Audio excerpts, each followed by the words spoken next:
1668 ആരംഭിച്ച നിർമ്മാണ ജോലികൾ ഏതാനും വർഷങ്ങൾ നീണ്ടു. പ്രതിരോധ സംവിധാനങ്ങൾക്ക് പുറമെ പല സ്ഥാപനങ്ങളും ഉൾപ്പെടുത്തിക്കൊണ്ടായിരുന്നു കോട്ടയുടെ നിർമ്മാണം. രണ്ടാം ലോക യുദ്ധത്തിനിടെ ജർമ്മൻ സൈന്യം കോട്ട കീഴടക്കി.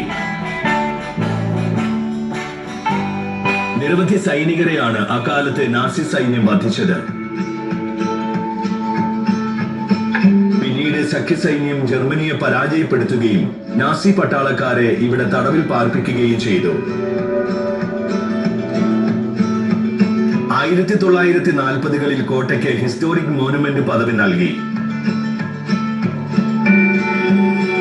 ഫ്രഞ്ച് സാംസ്കാരിക മന്ത്രാലയമാണ് ഈ അംഗീകാരം നൽകിയത്. ഒപ്പം ഏതാനും മ്യൂസിയങ്ങളും കോട്ടയിൽ സജ്ജീകരിച്ചു. 2008-ൽ യുനെസ്കോയുടെ പ്രത്യേക അംഗീകാരവും സിറ്റാഡൽ ഓഫ് ബെസാൻസിന് ലഭിക്കുകയുണ്ടായി. ഇന്ന് മേഖലയിലെ പ്രധാന ടൂറിസ്റ്റ് ആകർഷണങ്ങളിൽ ഒന്നാണ് സിറ്റാഡൽ ഓഫ് ബെസാൻസൺ. 10 ലക്ഷത്തോളം സഞ്ചാരികൾ ഓരോ വർഷവും കോട്ട സന്ദർശിക്കുന്നതായാണ് കണക്ക്. ചുറ്റുമതിൽക്കെട്ടോടുകൂടിയ കൂറ്റൻ സമുച്ചയമാണ് സിറ്റാഡൽ ഓഫ് ബെസാൻസൺ. മൗണ്ട് സെയിന്റ് ഏറ്റിനെ എന്ന കുന്നിലാണ് ഇത് നിലകൊള്ളുന്നത്. 11 ഹെക്ടറിൽ കോട്ട വ്യാപിച്ചു കിടക്കുന്നു. 20 മീറ്റർ വരെ ഉയരമാണ് ചുറ്റുമതിൽക്കെട്ടിനുള്ളത്. പ്രതിരോധത്തിന് ഏറെ പ്രാധാന്യം നൽകിയാണ് കോട്ട രൂപകൽപ്പന ചെയ്തിട്ടുള്ളത്. കൊത്തളങ്ങൾ, വെടിക്കോപ്പുകൾ സ്ഥാപിക്കുന്നതിനുള്ള ഇടങ്ങൾ തുടങ്ങിയവയെല്ലാം സജ്ജീകരിച്ചിരിക്കുന്നു.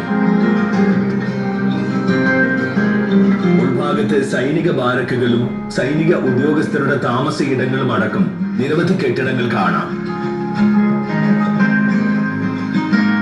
600ഓളം സൈനികരെ ഉൾക്കൊള്ളുന്നതിനുള്ള ബാരക്കുകളാണ് സജ്ജീകരിച്ചിരുന്നത്. ചാപ്പൽ, സ്കൂൾ, ആയുധപ്പുര തുടങ്ങിയവയും ഒരുക്കിയിരുന്നു. Saint സ്റ്റീഫനാണ് chapel സമർപ്പിച്ചിരിക്കുന്നത്.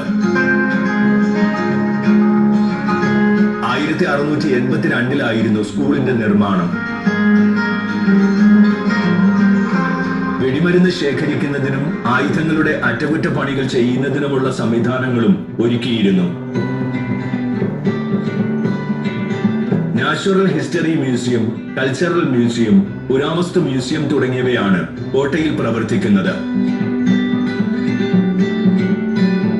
നാച്ചുറൽ ഹിസ്റ്ററി മ്യൂസിയത്തോടനുബന്ധിച്ച് മൃഗശാല, അക്വേറിയം തുടങ്ങിയവയും സജ്ജമാക്കിയിട്ടുണ്ട്.